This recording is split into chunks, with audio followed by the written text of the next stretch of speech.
चलिए आज के वीडियो में ना बांग्लादेश की कहानी समझते हैं, ठीक है, थोड़ा सा डिटेल में। और फिर बचा हुआ पोर्शन कल और परसों समझेंगे, यानी कि 3 पार्ट में समझेंगे पूरे बांग्लादेश की स्टोरी को। मिनिमम मैक्सिमम 4 पार्ट भी, 5 पार्ट भी हो सकता है। चलिए स्टार्ट करते हैं फिर बांग्लादेश की कहानी समझना, ठीक है। थोड़ा मोड़ा आपको आइडिया होगा न्यूज़ से, नहीं कि बांग्लादेश में क्या चल रहा है, वहाँ पे प्रोटेस्ट चल रहा है, नहीं। इससे पहले जो वहाँ की प्रधानमंत्री थी शेख हसीना, उनको गद्दी से हटा दिया गया है। कुछ बांग्लादेशी भारत में शरण लेने के लिए आए हैं। ये सब थोड़ा मोड़ा आपको न्यूज़ से पता ही होगा, नहीं पता होगा तो हम लोग इसको डिस्कस भी करेंगे, ठीक है। चलो कहानी शुरू होती है। जो हमारा आज का स्टोरी है, स्टोरी शुरू होती है 1947 या उससे भी पहले, उससे भी कहीं पहले। आप सबको पता होगा क्या, जो हमारा देश इंडिया 1947 में 2 पार्ट में बट गया था, नहीं। एक पाकिस्तान और दूसरा इंडिया, ठीक। मजेदार बात यह है कि इसको लेके भी विवाद हुआ था उस समय। जो पाकिस्तान के लीडर थे उनके मन में ये था शक कि जैसे हमने क्या नाम रखा है अपना, वैसे हिंदू यानी कि इंडिया रखेगा अपना नाम हिंदुस्तान, लेकिन हम लोगों ने अपना नाम क्या रखा। इसको लेके उन्हें बड़ा पहला अटैक समझ सकते हैं, एक बड़ा धक्का लगा कि उन्होंने इंडिया नाम रख लिया, हम तो अपना नाम क्या रख लिए। अब इसके पीछे क्या कहानी है कभी और समझेंगे, ठीक है। मुस्लिम लीग की क्या कहानी है, हिंदू महासभा की क्या कहानी है, और कैसे हिंदू महासभा के ही कुछ लोग गांधी जी की हत्या से कैसे जुड़े हैं, ठीक है। गांधी जी की हत्या अमेरिका से भी जुड़ी हुई थी। कई दफा आप लोगों को मैंने ऐसे बताया था कि उस समय बात ये चल रही थी कि जैसे हमारे देश में हमेशा से एक क्या रहा है, लड़ाई हिंदू और मुसलमानों के बीच, नहीं। ये लड़ाई आज की नहीं है और ना 47 की है, 47 से पहले और अंग्रेजों से पहले मुगलों के समय से भी है ये लड़ाई, नहीं। और उससे भी कहीं पहले से ये हिंदू मुस्लिम का लड़ाई हमेशा से चलते आ रहा है। अब इसके पीछे भी कई कारण है, अगर ध्यान से समझिएगा तो। अगर आप लोगों ने 7th की हिस्ट्री पढ़े होगी, वैसे तो हमारी बहुत सारी जो हिस्ट्री है वो एक कॉन्सेप्ट है हिस्ट्री में। बेसिकली एक पोयम लिखी गई थी, या एक थॉट समझ लीजिए, एक फिलॉसफी समझ लीजिए, व्हाइट मेन्स बर्डन, ठीक है।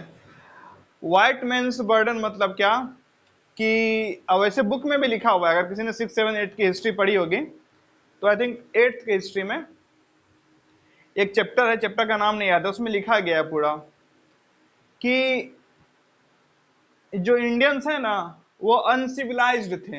अनसिविलाइज्ड मतलब क्या, जंगली टाइप के लोग थे, ठीक है। हम जो भारतीय हैं हम क्या थे, जंगली। और ये जो ब्रिटिशर्स आए हैं वो हम जंगली को क्या बनाए, सिविलाइज, नहीं। हमें रहना नहीं आता था, हमें ढंग से बात करने नहीं आता था, हमें पहनना नहीं आता था, हमें जीना नहीं आता था। ये जो ब्रिटिशर्स हैं इन्होंने हम पे उपकार किया है, पहले हमें गुलाम बनाया और हमें जीना सिखाया, और जीना सिखा के बाद जब हम जीना सीख गए तब हमें चले गए छोड़ के, चलो अब जीना सीख गए, हम जियो अपने तरीके से, ठीक है। और माना जाता है कि जो व्हाइट पीपल, जो यूरोपियंस या ब्रिटिशर्स इंडिया के कॉन्टेक्स्ट में, जो ब्रिटिशर्स ने हमें गुलाम बनाया है वो हम पे गंदा कुछ नहीं किया है, वो हम पे उन्होंने उपकार किया है कि गुलाम बना के हमें जीवन का तरीका सिखाया, ठीक है। अब ये महा फालतू बात है, क्यों? जैसे अगर आप लोग को हिस्ट्री का थोड़ा भी नॉलेज होगा तो हमने कई दफा क्लास में डिस्कस किया है, हम अगर जाते हैं पहले पहले, नहीं, मराठा एम्पायर था, राजपूत का एम्पायर था, चोलाज एम्पायर, पांड्याज एम्पायर, अलग अलग गुप्ताज एम्पायर, नहीं, चंद्रगुप्त मौर्य के टाइम में मौर्य साम्राज्य, गुप्त साम्राज्य, गुप्त और मौर्य अलग अलग मिलाइएगा नहीं, चंद्रगुप्त मौर्य से गुप्त और मौर्य का अलग मत, ये सेम मत करिएगा, गुप्ता अलग सोसाइटी अलग है और मौर्य अलग काल है। मौर्य काल अशोका के टाइम में, उसके बाद से और आगे जाए तो क्या बुद्ध है, महावीर है, उन सब से भी पहले कहीं ना कहीं जिक्र आता है किसका, हड़प्पन सिविलाइजेशन का, नहीं, सिंधु घाटी सभ्यता। तो हम अगर अब बहुत पहले पहले पहले पहले जाके देखते हैं तो हमारी शुरुआत कहीं से सिंधु घाटी सभ्यता से क्या होती है, शुरू, नहीं, छठे का क्लास का जो हिस्ट्री है वहीं से शुरू होता है, नहीं, सभ्यता के रूप में। वैसे तो पहले बताया जाता है कि हम इवोल्यूशन के दौर से गुजर रहे हैं, नहीं, अभी जंगलों में रह रहे हैं, और जब हम थोड़े से सभ्य हो जाते हैं और भवन बना के, घर बना के, एक शहर या एक नगर का निर्माण करके रहना क्या कर देते हैं, शुरू, तब हमारी शुरुआत होती है सिंधु घाटी सभ्यता से। और ये जो यूरोपियंस हैं ये बोलते हैं कि हमारी शुरुआत होती है मेसोपोटामिया की सभ्यता से, ठीक है। और मजे की बात ये क्या है कि दोनों समकालीन सभ्यता है, जब मेसोपोटामिया की सभ्यता है उसी समय में सिंधु घाटी सभ्यता है। और जब इन दोनों को पढ़ा जाता है तो यह पाया जाएगा कि सिंधु घाटी सभ्यता कहीं बेहतर थी मेसोपोटामिया की सभ्यता से। आप अगर मेसोपोटामिया की सभ्यता के बारे में पढ़ेंगे जो आज के इराक में स्थित था, तो वहां पे सड़कों के बारे में कुछ ऐसी है कि सड़क में बड़े बड़े गाड़ी चल नहीं सकते थे, और सड़क बड़ा कर्व जैसा था। कर्व जैसा कैसा, नेचुरल सड़क नहीं, एक जो प्राकृतिक रूप में सड़क बन जाता है अक्सर कर्व ही होता है, कहीं पे खास करके बनाया गया कर्व किसी जू में, टूरिज्म जगह पे, उसकी बात नहीं कर रहा हूं मैं, यानी किसी पार्क में या कहीं पे घूमने के लिए बनाया गया कोई कर्व सड़क, उसकी बात नहीं कर रहा हूं मैं। नॉर्मली जो, अगर आप नेचुरली कहीं पे चलना शुरू कर दीजिएगा, धीरे धीरे घास फूस हट जाएगा, और एक प्राकृतिक ज्यादा और मैन मेड कम सड़क अक्सर कर्व होता है, नहीं, उसको सही बनाने के लिए क्या करना पड़ता है, सीधा बनाने के लिए मैन मेड ज्यादा होना पड़ेगा चीजों को। लेकिन वहीं पे अगर आप हड़प्पा सभ्यता के बारे में पढ़िएगा तो वहां पे बिल्कुल सीधा सड़क है, और सड़क सीधा नहीं, सड़क से गली बिल्कुल 90 डिग्री के एंगल पे है, ये मेन सड़क और यहाँ गली, और गली के दोनों बगल मकान, कुछ ऐसा। ये आपका मेन सड़क हो गया और यहाँ गली है,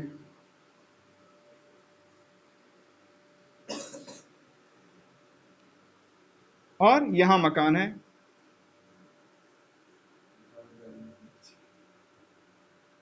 ताकि सब घर क्या हो, सब घर से आप रोड पे, अपने मेन रोड पे आ सकें। तो ये जो उनका दावा है कि हम अनसिविलाइज्ड थे, ये बिल्कुल झूठ बात है, नहीं, इसलिए झूठा बात है कि भैया जब आपकी जहां से शुरुआत हुई है, लगभग हमारी शुरुआत भी उसी समय पे हुई है, और जब शुरुआत में देखें तो आपसे हम कहीं क्या थे, बेहतर, नहीं, ठीक, ये सारी बातें हैं। और फिर आजकल तो कोई बात ही नहीं, आजकल तो हम पूरे विश्व में डंका बजाते हैं, नहीं, योगा हमारे यहाँ से है, आयुर्वेदा हमारे यहाँ से है, नहीं, आजकल बड़े सारे वर्ल्ड लीडर क्या करते हैं, लोगों को नमस्कार करते हैं, नहीं। अब ये सारी बातें, और हमारे कुछ राजाओं महाराजाओं, उनकी कहानियां, उन्होंने कैसे वीरता पूर्वक लड़ा, नहीं, कैसे युद्ध में निहत्तों पे हाथ नहीं उठाया, कैसे वैल्यू को, मर्यादा को, सच्चाई को, सेक्रीफाइस को ज्यादा महत्व दिया, ये सब तो इतिहास से गौरव लेने की बात है, फिलहाल इसको छोड़ते हैं, ठीक है, इतिहास से गौरव लेने की बात है, फिलहाल इसको हटा के रखते हैं।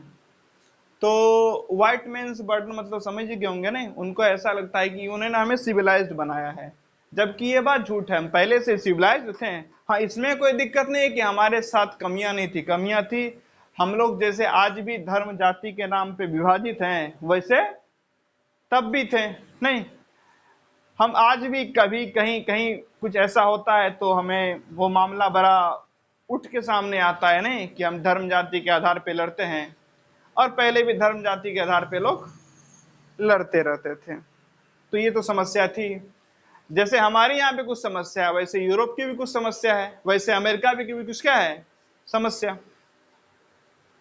तो जैसे हमारे यहाँ समस्या है जाति को लेके, हिंदू मुस्लिम को लेके, वैसे ही अमेरिका में हमेशा से कलर को लेके समस्या आ रही है, नहीं, गोरे कालों को लेके समस्या आ रही है, व्हाइट ब्लैक को लेके समस्या आ रही है। वहां पे व्हाइट सुपीरियर माने जाते हैं और ब्लैक इंफीरियर, नहीं, व्हाइट को ऊपर माना जाता है और ब्लैक को नीचे। तो व्हाइट ब्लैक के बीच में जब बहुत संघर्ष हो रहा था, उसी दौरान क्या होता है, अब्राहम लिंकन की गोली मारकर हत्या की जाती है, नहीं। तो उस हत्या के बाद क्या, तो इतिहास में वर्णित है, सच्चाई है, वर्णित क्या फैक्ट है, कि जो व्हाइट ब्लैक के बीच में जो बहुत ही ज्यादा एक जंग सा छिड़ चुका था, वो जंग अपने आप में क्या हो जाता है, शांत। क्योंकि इतना बड़ा मुद्दा हो गया कि अब लोग बोलते हैं कि नहीं नहीं बहुत ज्यादा हो गया, देखो ना, हमारे लड़ने के चक्कर में हमने एक महान आदमी को क्या कर दिया, खो दिया, अब हमें शांत हो जाना चाहिए, नहीं। जैसे होता है ना, दो लोग लड़ रहे हो और एक के नाक से खून बहना शुरू हो गया, लड़ाई शांत हो जाता है, नहीं होता है। आप दो चार लोग लड़ रहे हो नहीं आपस में, उसमें से पता चला एक के नाक से बराबर खून बहना शुरू हो गया, सब शांत हो जाता है। लड़ाई कर रहे थे, लड़ाई भारी पड़ गया, भाई इसके नाक से खून निकल रहा है, बहुत बड़ा चीज हो गया, नहीं होता है ना ऐसे। तो वैसे ही वहां पर हुआ था। तो यहाँ पे भी कुछ कहा जाता है कि नहीं, गांधी जी को इसीलिए उनकी हत्या की गई थी, क्या, कि अगर गांधी जी का भी इसी प्रकार से हत्या किया जाएगा तो हो सकता है यहाँ भी हिंदू मुस्लिम की लड़ाई क्या हो जाए, खत्म। ठीक है, ये भी एक पक्ष है, बाद बाकी बहुत सारे पक्ष हैं, उस पर कभी और डिस्कशन करेंगे। तो 1947 में या 1947 से पहले हिंदू मुस्लिम को लेके था ही, सुनेंगे जैसे नाम मैंने क्या बोला, हिंदू महासभा मुस्लिम लीग, ये अगर दो एक ऑर्गेनाइजेशन है तो दिख रहा है नहीं, एक हिंदू के पक्ष में बात कर रही है और एक मुस्लिम के पक्ष में। और 47 में क्या होता है, पाकिस्तान और इंडिया डिवाइड होता है, नहीं। बंटवारा कुछ इस प्रकार से हुआ था कि जो मुस्लिम बहुसंख्यक स्थान है वो पाकिस्तान में चले जाएगी और जो हिंदू बहुसंख्यक स्थान है वो भारत में रहेगी। और इसी तरीके से लाइनिंग खींचा गया था, तो बंगाल के तरफ से कुछ भाग पाकिस्तान में गया, जिसे उस समय पूर्वी पाकिस्तान और आज आप बांग्लादेश के नाम से जानते हो। और वहीं पंजाब से सटा हुआ कुछ भाग पाकिस्तान की तरफ गया, जिसे आज आप उस समय पश्चिमी पाकिस्तान और आज पाकिस्तान के नाम से जानते हो। पाकिस्तान और इंडिया के अलावा कुछ प्रिंसली स्टेट थे। प्रिंसली स्टेट मतलब क्या, रजवाड़े, नहीं, जो राजाओं के अंदर थे। तो जब बंटवारा हो चुका था तो उनके सामने ये ऑप्शन था कि या तो आप पाकिस्तान में मिल सकते हैं, या तो आप भारत यानी कि इंडिया में मिल सकते हैं, या तो आप अपना इंडिपेंडेंट रह सकते हैं। कई बार हमने डिस्कस किया, फिर सरदार वल्लभ भाई पटेल, जिनको कहा जाता है नहीं एक अखंड भारत, अखंड भारत को लेकर दो व्यक्ति की बड़ी चर्चा होती है। एक चाणक्य, आचार्य चाणक्य, उन्होंने भी एक अखंड भारत बनाने का क्या किया था, प्रयास। और एक हमारे सरदार वल्लभ भाई पटेल, नहीं, स्टैच्यू ऑफ यूनिटी बनी हुई उनके सरदार सरोवर डैम पे, यानी एकता के प्रतीक हैं एक प्रकार से। उन्होंने भारत को एक करने के लिए बहुत प्रयास किया और किया भी। ये जो टुकड़ा हुआ भारत था, कई सारे रजवाड़ों में लगभग 400-500 के संख्या थी रजवाड़ों की, 400-500 अलग अलग टुकड़ा हो सकता था भारत। लेकिन उन 400-500 अलग टुकड़ों को उन्होंने क्या किया, समेट के एक मजबूत और एक भारत बनाया। और इस प्रकार से हम दो देश अलग हो गए। पाकिस्तान का दो भाग था, एक वेस्ट पाकिस्तान और अगला ईस्ट पाकिस्तान। ईस्ट पाकिस्तान को आज बांग्लादेश के नाम से जानते हैं आप, और वेस्ट पाकिस्तान आज पाकिस्तान के नाम से जानते हैं। अब क्योंकि ईस्ट पाकिस्तान बंगाल से कटा हुआ था, तो स्वाभाविक सी बात है यहाँ पे कौन होंगे, बंगाली स्पीकिंग पीपुल ज्यादा, नहीं, और यहाँ पे थे उर्दू स्पीकिंग पीपुल ज्यादा, है ना। और अगर आप उर्दू और बंगाली में देखें तो कौन सी भाषा मुस्लिम को रिप्रेजेंट करती है, उर्दू। बंगाली तो करती नहीं है। जो भाषा मुसलमानों को रिप्रेजेंट करती है वो क्या है, उर्दू, ना कि बंगाली। अब देखिए, जहां भी धर्म जाति जाति बिरादरी के नाम पे बंटवारा क्या हो जाए शुरू, नहीं, वहां पे फिर सब कुछ सही रूप से चले ये पाया नहीं गया है, ठीक है ना।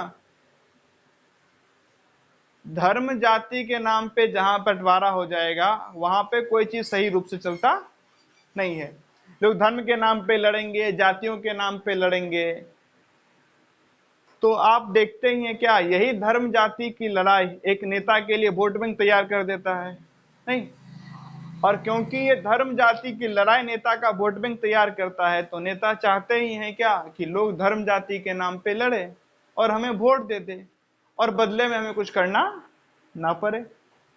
ठीक, हिंदू मुस्लिम लड़े, मैं हिंदू सपोर्टर हूंगा, हिंदू हमें वोट दे देंगे और मैं पावर में आ जाऊंगा, और फिर मुसलमान के विरुद्ध चार बातें बोल दूंगा, ये लोग और लड़ेंगे और फिर मैं सत्ता में रहूंगा, सत्ता का मजा लूंगा, बाद बाकी जनता अपना देख ले। ठीक। और ये जब कोई नेता काम ही नहीं करेगा, नेता विकास के नाम पे वोट ही नहीं लेगा या विकास के नाम पे चुनाव ही नहीं लड़ेगा, तो विकास तो होने वाला है नहीं। अब यहाँ पे ये जो उर्दू लोग थे, जो लोग उर्दू बोलते थे, यानी कि जो लोग कहाँ के, वेस्ट पाकिस्तान के, यानी आज के पाकिस्तान के, ठीक है ना, जो लोग क्या बोलते थे, उर्दू, यानी जो आज के पाकिस्तान के, वो लोग अपने आप को समझते थे कि हम लोग सुपीरियर हैं। और वहीं जो लोग क्या बोलते थे, बंगाली, उनको ये समझते थे कि इंफीरियर है। तो भले इनके कारण एक्सपोर्ट क्या हो ज्यादा, यानी कि ज्यादा निर्यात करे सामानों को बाहर, इनका इकोनॉमी में मेहनत क्या हो ज्यादा, जनसंख्या भी जो हो, पॉलिटिकल रिप्रेजेंटेशन जैसा भी हो, लेकिन सब में हम ही क्या रहेंगे, आगे। ठीक है, हो सकते हैं हमसे ज्यादा मेहनत करते हो, लेकिन पैसा हम ज्यादा इन्वेस्ट करेंगे अपने यहाँ। हो सकता है कि अगर कोई चुनाव हो तो यहाँ का कोई लीडर ज्यादा सीट पाए, यहाँ का कोई पार्टी ज्यादा सीट पाए, लेकिन गवर्नमेंट हम अपने हिसाब से बनाएंगे। ठीक है, तो हर चीज में इन्हें दबाया गया और इन्हें ऊपर रखा गया। नहीं, दबाने वाले ये थे और ये खुद ऊपर थे। अब होता क्या है, एक लेवल तक अगर आप किसी को क्या करते हो, दबाते हो, ठीक है ना, तो व्यक्ति बर्दाश्त कर लेगा। एक लेवल तक अगर आप किसी को सप्रेस करते हो तो व्यक्ति बर्दाश्त कर लेगा।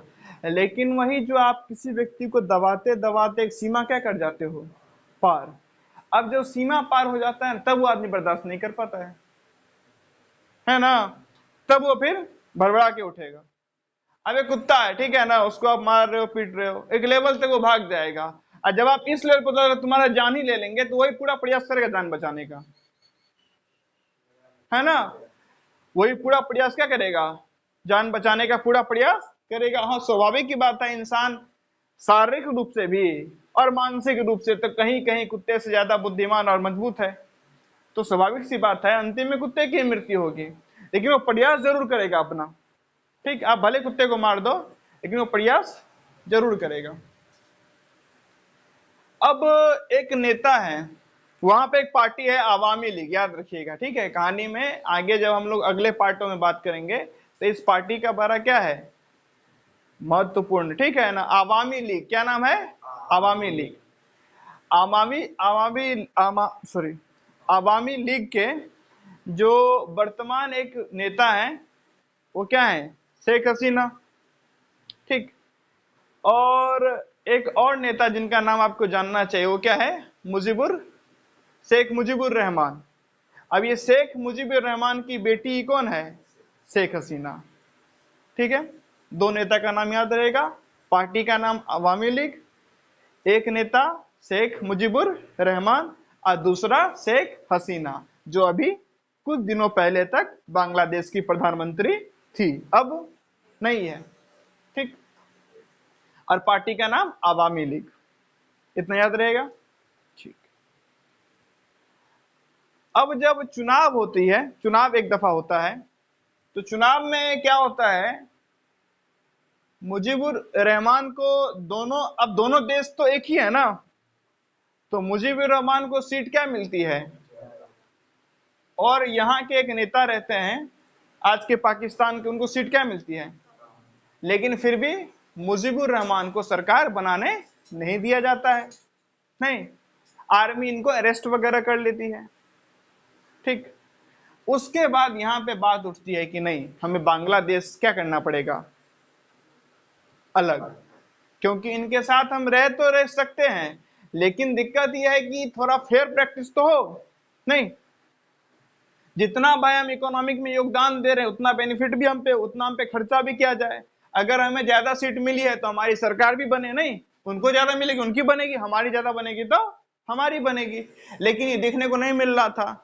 आप कुछ भी करें, हाँ ऊपर हम ही हैं, आप कुछ भी करो ऊपर हम ही हैं, तो बोला जब ऊपर आप ही हैं तो ऊपर आप रहिए, हम अलग हो जाते हैं तो हम भी ऊपर आ जाएंगे अपने लेवल पे। ठीक। और यहां से देश के पार्टीशन की क्या होती है बात। ठीक। अब अगर आप डेटा उठाओगे तो लगभग 30 लाख यहाँ पे लोगों को कत्लेआम किया गया था। लगभग छोटा मोटा अगर 30 लाख लोगों को क्या किया गया था, मारा गया था। और मजे की बात यह है कि जिन 30 लाख लोगों को मारा गया था उसमें से 80% हिंदू थे। हाँ, यानी अगर 30 लाख लोगों को मारा गया है तो आई थिंक आप अंदाजा लगा दीजिए ना, 25 लाख के अराउंड हिंदू थे। हिंदू हिंदू इसका आप अंदाजा कहां से लगाते हैं, सुनिए कैसे लगाइए। टोटल पॉपुलेशन जो बांग्लादेश की है, जब ये क्या था ईस्ट पाकिस्तान, तब बांग्लादेश में हिंदू का परसेंटेज था 23। 1971 के अराउंड परसेंटेज था और आज है 8 परसेंटेज। टोटल नंबर में बड़ा घटा होगा ना, समय के साथ पॉपुलेशन बढ़ा है तो नंबर तो बढ़ा ही होगा, समझ रहे हैं, टोटल आबादी का परसेंटेज। ठीक है ना। जब ये ईस्ट पाकिस्तान बना हुआ था तब ईस्ट पाकिस्तान में हिंदुओं की जो आबादी में प्रतिशत थी वो थी 23। 71 के आसपास 13 और आज 8-9 के आसपास। यानी समय के साथ यहाँ पे हिंदू की जनसंख्या कम हो ही रही है। जनसंख्या नंबर में नहीं, नंबर में तो हो सकता है बढ़ भी गया हो ना, उस समय आबादी कम थी आज आबादी ज्यादा है, परसेंटेज में हमेशा क्या होती गई है, कम। Very good. अब समझिए, अब समझने का प्रयास ये करते हैं कि ये जो इतना बड़ा कत्लेआम हुआ, उस कत्लेआम में हिंदू ही क्यों मारे गए। नहीं, अब जरा ध्यान से समझिए, यहां पे कौन है, क्या बोलते हैं लोग, Urdu.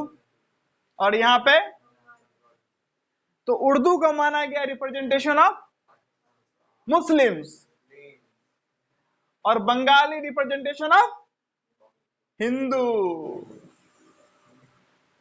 Urdu represent Muslim and Bengali represent, because these people are against us, it means Hindu against अस।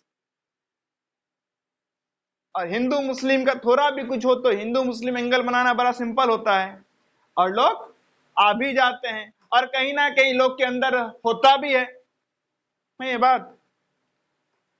अब ऐसा और क्यों, क्योंकि अभी जो बताया था पार्टी का नाम याद रखना, कौन सी पार्टी, आवामी लीग। उस पार्टी में बहुत सारे अच्छे अच्छे टॉप के लीडर क्या थे, हिंदू। अब क्योंकि आवामी लीग चाहती है बंटवारा हो, मतलब हिंदू चाहता है बंटवारा हो, बंगाली पीपल चाहता है बंटवारा हो, मतलब हिंदू चाहता है बंटवारा हो। यानी हर चीज को किस एंगल से देखा गया, हिंदू और नहीं।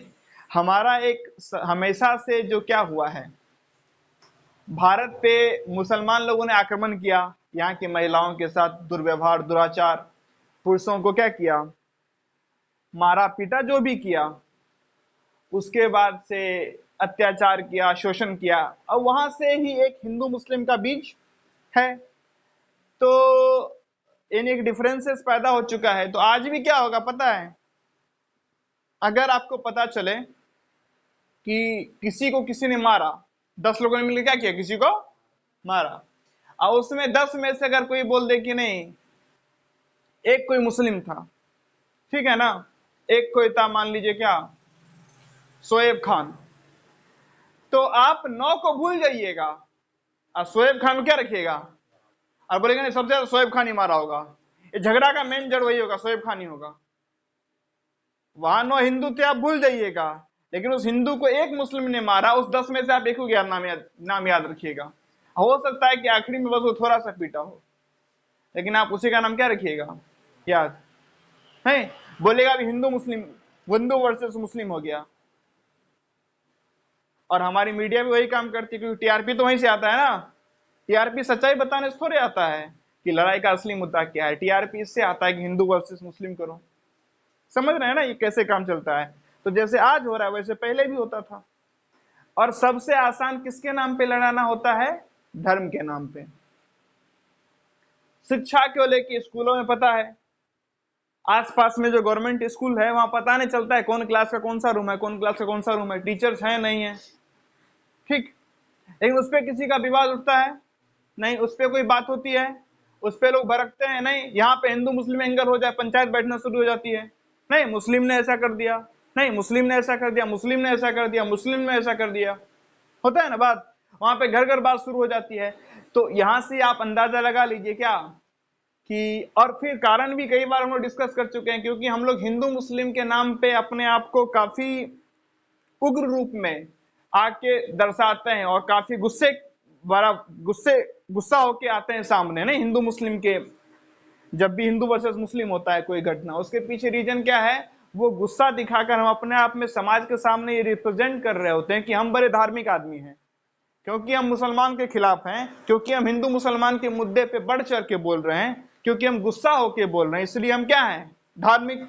और क्योंकि हम धार्मिक हैं इसलिए हमें इज्जत मिलना चाहिए, नहीं हम समाज के अच्छे वरिष्ठ इज्जतदार लोगों में आते हैं, क्योंकि हम क्या हैं, धार्मिक।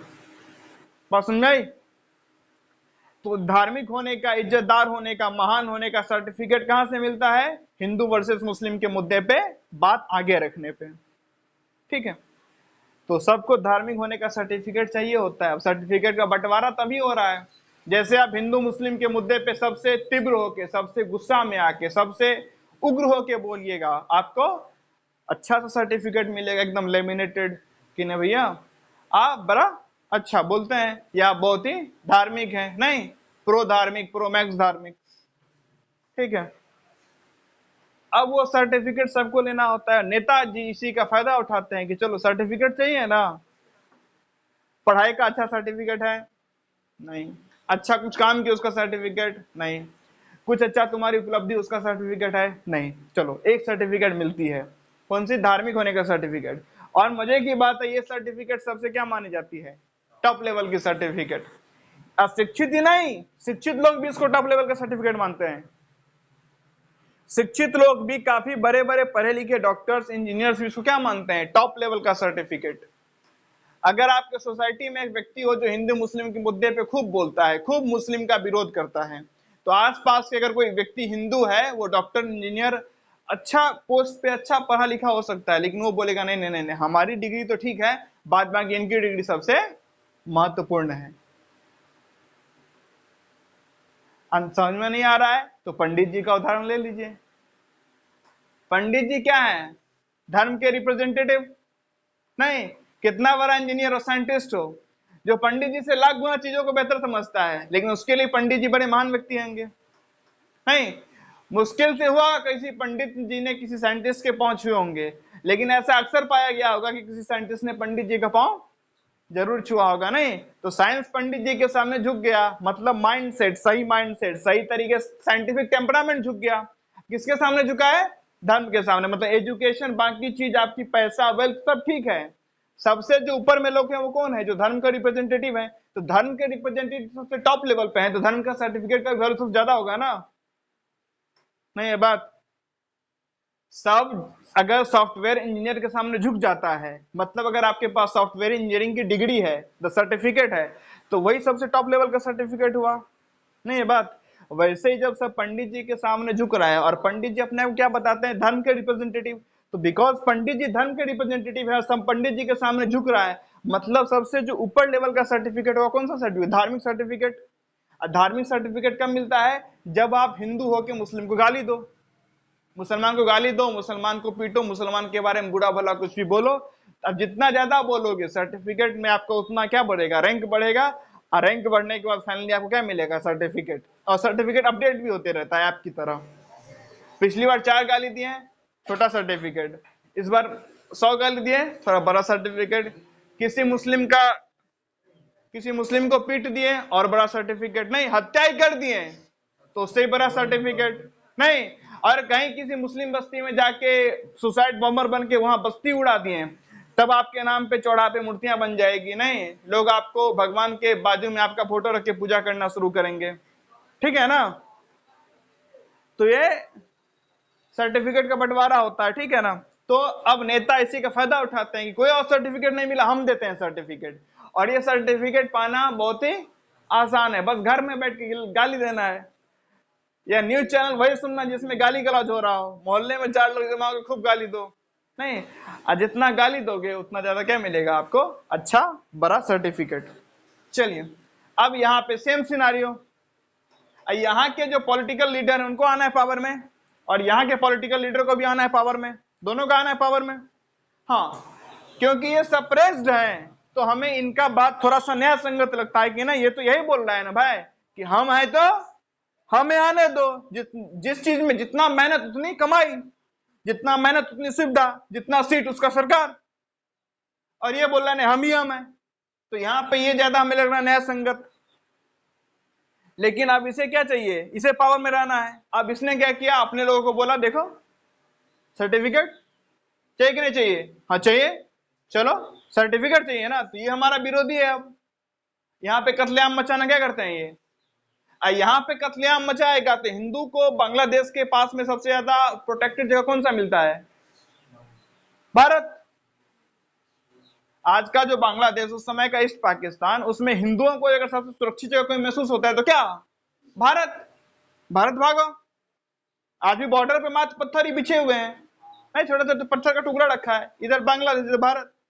नहीं, जंप करके बांग्लादेश, जंप करके भारत, या दोनों पांव रख सकते हो। एक साथ आप 2 देश में हो सकते हो कि मेरा एक पांव बांग्लादेश में, एक पांव भारत में है। ऐसा ही कनाडा और यूएस का बॉर्डर है, वहां पे बस पिलर गड़ा है, दोनों पांव को थोड़ा सा फैला के एक साथ कनाडा यूएस में दोनों हो सकते हो। ठीक है ना? सेम आप कहां पे हो सकते हो? नेपाल में। एक सी साथ आप भारत नेपाल। बस जब जाती है, बॉर्डर क्रॉस करती है, तो बस के आधे सवारी भारत में होते हैं और ड्राइवर के साथ आधे सवारी नेपाल में होता है। नहीं है? अब बस जब लौटती है नेपाल से, तो बॉर्डर के पास ड्राइवर भारत में होता है, सवारी नेपाल में होते हैं। नहीं है? तो आप एक ही समय पे, ठीक से बैठ जाओ, एक ही समय पे आप 2 देशों में हो सकते हो। अब बांग्लादेशी जो हिंदू थे, क्योंकि देख रहे हैं ना बार बार धर्म के नाम पे एंगल नहीं बनाएगा तो लोग उतना गुस्साते नहीं ना है। न्यूज आई थी कि एमडीएच एवरेस्ट के मसाले में ऐसा चीज मिला जिससे कैंसर हो सकता है, लोग गुस्सा है? नहीं गुस्सा है। बिहार में कुछ दिनों में 15 ब्रिज गिर गया, लोग गुस्सा है? नहीं गुस्सा है। टीचर्स होते नहीं सब्जेक्ट के, लोग गुस्सा है? नहीं गुस्सा है। नहीं गुस्सा है। सड़क हम लोग का वाहियात है, देखिए रहे, किसी गुस्सा आता है? नहीं आता है। और वहीं पे क्या हो जाए, कोई हिंदू मुस्लिम का एंगल हो जाए, तब देखिएगा एक से एक लोग आएंगे। नहीं है, यानी कि ठीक है ना? तो समझिए आ रहा है लोग किससे गुस्सा होते हैं? बस पॉलिटिशियन उसका क्या उठाते हैं? फायदा। अब यहाँ पे भड़का दिया कि भैया सर्टिफिकेट चाहिए, चलो हमारे अपोनेंट ये हैं, और हिंदू एंगल जोड़ दिया गया, मुस्लिम सर्टिफिकेट लेने के लिए तैयार, इन पे किया हमला, ये भागे भारत। अब भारत में इतने हद तक भाग गए, भारत की इकोनॉमी समस्या आ गई। इतने के लोग को कहाँ जगह दिया? कहाँ भागे? असम में, मिजोरम में, बंगाल में। नहीं, उससे सटा हुआ इलाका वही है, मैप देख लीजिए, बांग्लादेश का सटा हुआ इलाका। ठीक है ना? यहाँ क्या किया वो लोग? भागे। अब क्या हो भाई? भारत बोले चलो अब तो हम ही लगता है घुसना पड़ेगा। फिर भारत घुसी, पाकिस्तान को हराई, बांग्लादेश को आजाद कराए, और शेख मुजीबुर रहमान बने क्या? बांग्लादेश के पहले प्रधानमंत्री। फिर कुछ साल बाद, अगर मुझे डेट याद है तो 75 की घटना है, एक फंक्शन में इनको सहित इनके परिवार के बहुत सारे लोग को घर में ही मार दिया गया था। शेख मुजीबुर रहमान के, देश के प्रधानमंत्री, और उनके बेटे, उनके रिश्तेदार, यानी कि बहुत सारे लोग, उनके लगभग रिश्तेदार के बहुत सारे लोग थे जिनको एक पार्टी में लोगों ने मार दिया था। ठीक है ना? आई थिंक 75 की बात है। अब फिर 75 से लेके 90 तक वहां पे आर्मी का शासन चला। अगर आप बांग्लादेश उठा लो या पाकिस्तान उठा लो, पाकिस्तान में भी बहुत समय तक क्या है, आर्मी का रूल चला है, नहीं? और जैसा यहाँ पे हत्या की बात है, पाकिस्तान की कुछ कहानी वैसे ही और इससे बदतर है।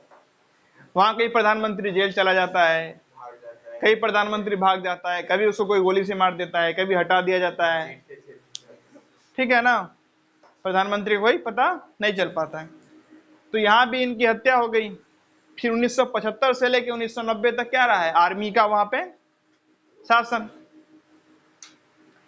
फिर एक और पार्टी है, नेशनलिस्ट पार्टी। कौन सी? Nationalist party. दो पार्टी का नाम याद रखिएगा, तीन पार्टी, तीन लोग को याद रखिएगा, अवामी लीग, नेशनलिस्ट पार्टी और जमात।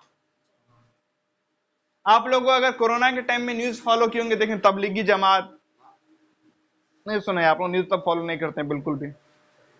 तो तीन याद रहेगा, नेशनलिस्ट पार्टी, अवामी लीग और जमात। अब जरा समझ लेते हैं कि इन तीनों का रवैया कैसा है। जैसे हमारे यहाँ है ना अलग अलग पार्टी, उनका अलग अलग रवैया है। जमात जो है वो क्या है, प्रोमैक्स मुस्लिम, एकदम कट्टर, ठीक है ना, कट्टर मुस्लिम। उसके बाद अगर आते हैं किस पे, नेशनलिस्ट पार्टी पे, तो वो मुस्लिम सपोर्टर है। और अगर बात करें किसकी, आवामी लीग की, तो वो सेकुलर है, क्योंकि बताया आवामी लीग में हिंदू भी अच्छे पोस्ट पे थे, तो सेकुलर पार्टी रही है।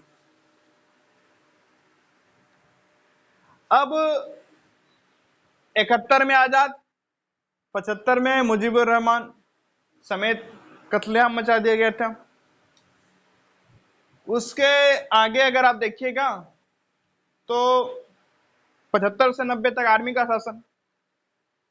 अब 90 से यही दो पार्टी, जैसे हमारे यहाँ ना BJP Congress, BJP Congress, BJP Congress, वैसे वहां पे nationalist party, Awami league, nationalist party, Awami league, nationalist party, Awami league सत्ता में रही है 2008 तक। कब, कहां से कहां तक, 1990 से लेकर 2000 दोनों रहती आई है। 2008 से लेकर अभी 2024 तक लगातार कौन रही, शेख हसीना, आवामी लीग की। 1990 से 2008 तक अदला बदली होते रहा है, 2008 से 2024 तक लगातार कौन रही, शेख हसीना। शेख हसीना को बताया जाता है क्या, इकोनॉमिक रिफॉर्म करने में बहुत बड़ा हाथ है। बांग्लादेश के इकोनॉमी को उन्होंने बहुत ही बेहतरीन तरीके से आगे ले गए, खास करके वहां की टेक्सटाइल इंडस्ट्री को, कपड़ा उद्योग को। आज जो आप एक से एक महंगा कपड़ा सुनते हैं, जारा का हो गया, रोडेस्टर हो गया, अच्छे अच्छे ब्रांड का कपड़ा, वो बांग्लादेश में ही बनता है, ठीक है। तो उन्होंने क्या किया, टेक्सटाइल इंडस्ट्री को और इकोनॉमी को काफी ग्रोथ दिलाया। किसने, शेख, कौन सी पार्टी की, आवामी लीग, ठीक है। और फिर उन्होंने साथ में धीरे धीरे क्या हुआ, वो नेशनलिस्ट पार्टी की जो लीडर थी और जो बड़े बड़े टॉप लीडर थे, उन सबको जेल भिजवाना शुरू कर दी।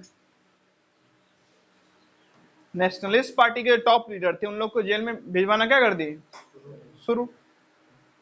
धीरे धीरे ये एक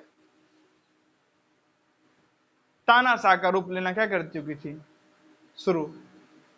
फिर धीरे धीरे 18 के बाद, 2018 के, इन्होंने 19-20 के राउंड से इलेक्शन कमीशन और भी इंस्टीट्यूशन को पे कब्जा करना क्या कर दिया, शुरू। धीरे धीरे ऐसी रिपोर्ट भी आने लगे कि चुनाव में बड़ा धांधली होता है, ठीक। यहां तक की कहानी क्लियर है। अब और पीछे जाते हैं, फिर से 71 पे, 1971 से फिर से एक कहानी शुरू करते हैं। बांग्लादेश में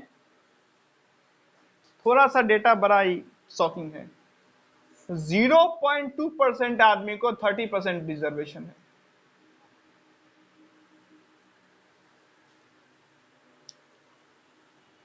वहां के 0.2% व्यक्ति को 30% क्या है, रिजर्वेशन, ठीक। ऐसे समझ लीजिए, अगर 1000 लोग हैं,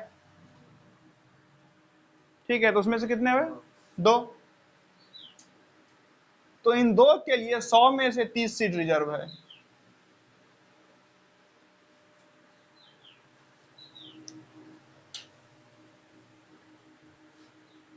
ठीक। अब ये 0.2% लोग हैं कौन? बांग्लादेश की आजादी के लिए जो लोग लड़े थे उन्हीं के बेटे या पोते। ठीक है। अब यहाँ के धीरे स्टूडेंट्स जो थे उन्होंने आवाज उठाया, क्या जो लोग आजादी के लड़े थे बिल्कुल रिस्पेक्टेड हैं, उनको आपने उस समय जॉब में आरक्षण दिया, उनको पहले जॉब दिया, बेहद खुशी की बात है। ठीक है, उनके बेटों को भी दे दिया, कोई दिक्कत, उनके पोतों को क्यों दे रहे हो? अब तो मामला इक्वल करो सरकारी नौकरी में। अब सरकारी नौकरी की इतनी क्यों बात है? जैसा हमारा देश वैसा ही पड़ोसी। हमारे यहाँ भी ज्यादातर प्राइवेट में अपॉर्चुनिटी कम है, तो लोग ज्यादा सिक्योरिटी के लिए, जॉब सिक्योरिटी के लिए किसकी तरफ भागते हैं? सरकारी नौकरी की तरफ। बांग्लादेश में स्थिति हमसे भी थोड़ी सी खराब है प्राइवेट जॉब की, तो फिर से वहां भी लोग किसकी तरफ भागते हैं? सरकारी नौकरी की तरफ।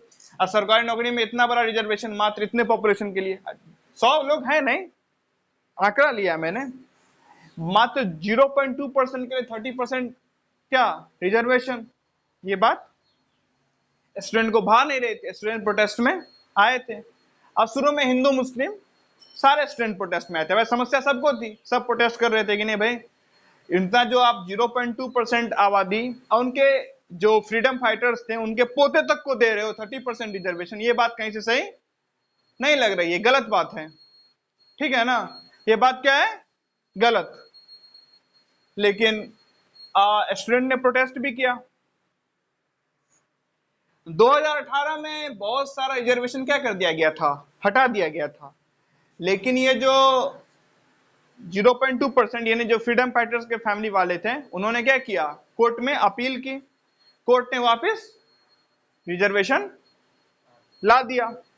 और पुनः रिजर्वेशन आने के बाद 2022 से धीरे धीरे वहां पे आंदोलन क्या हो गया था शुरू स्टूडेंट्स का। फिर धीरे धीरे क्या हुआ, शेख हसीना क्योंकि देख रहे हैं धीरे धीरे तानाशाह का रूप ले रही थी, तो उन्होंने क्या कर दिया, गोली वगैरह चलवा दिया स्टूडेंट पे। और क्या हो गया, वो आक्रामक नहीं, जितना आप ज्यादा आक्रामक पेश है कि सामने वाला और आक्रामक हो जाएगा, नहीं है बात, उतना ही लेवल तक किसी को दबाओ जहां तक दबाया जा सकता है। ये और आक्रामक हो, और आक्रामक हो, ये और वो और वो अब इस लेवल पे आक्रामक हो गया कि अब सत्ता के उखाड़ के फेंक देना है इसकी। अब शेख हसीना जो लीडर है हमारा, जो देश का नेतृत्व है, जो लीडरशिप है, उसी को हटा देना है, और हटा दिया फाइनली। अब लीडर हट गया है, और दूसरा जो नेशनलिस्ट पार्टी है उसके बहुत सारे लीडर अभी कहाँ है? जेलों में, उतना पॉपुलर है नहीं। अब यहाँ पे क्या है, सत्ता में कौन, सत्ता में कौन, सत्ता में कौन? अब वहां पे आ जाता है कौन? जमात। बांग्लादेश में जो वोटिंग परसेंटेज है, बता दें 3 पार्टी के बेसिकली याद रखिएगा, नेशनलिस्ट पार्टी, अवामी लीग और जमात। तो वोटिंग परसेंट किस इस तरीके से बटा हुआ है, 20%, 100 में से 40 है अवामी लीग के पास, 40 नेशनलिस्ट पार्टी और 20 जमात। और जमात क्या है? कट्टर मुस्लिम। अब यहाँ पे हिंदुओं को मारने का प्रयास फिर से किया जाने लगा, हिंदुओं को प्रताड़ित किया जाने लगा, मारा पीटा जाने लगा। अब धीरे धीरे फिर से हिंदू शरणार्थी कहाँ आ रहे हैं? इंडिया। ठीक है, तो ये हमारी पहली पार्ट की क्या है, बांग्लादेश की कहानी। अगले पार्ट में इसके आगे क्या करेंगे, डिस्कस। चलिए।